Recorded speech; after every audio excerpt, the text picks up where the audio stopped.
Former President Donald Trump faces 91 felony charges, with at least one criminal trial expected this year.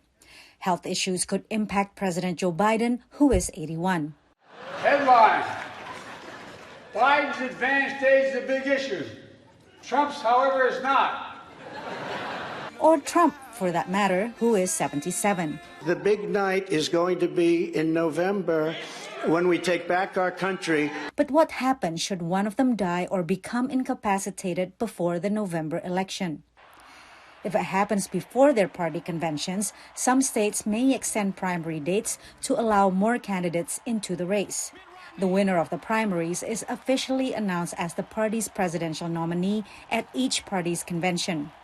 Republicans will hold theirs in July and Democrats in August. If a front-runner drops out and no candidate reaches a majority, delegates can essentially nominate someone else. There will be a lot of freedom for those delegates to negotiate, pick someone, maybe pick someone else who wasn't running. That has happened in our history.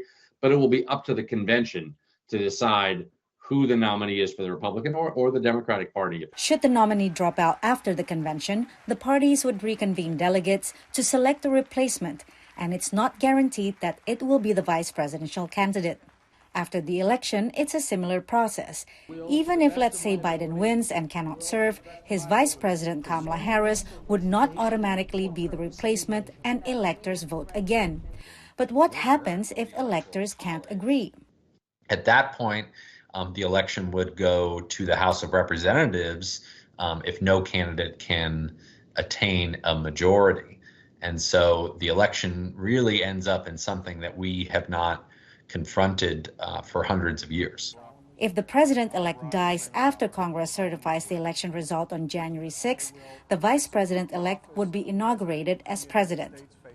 Any of these scenarios could become an extremely messy process that drags on in the courts, especially if the result is contested.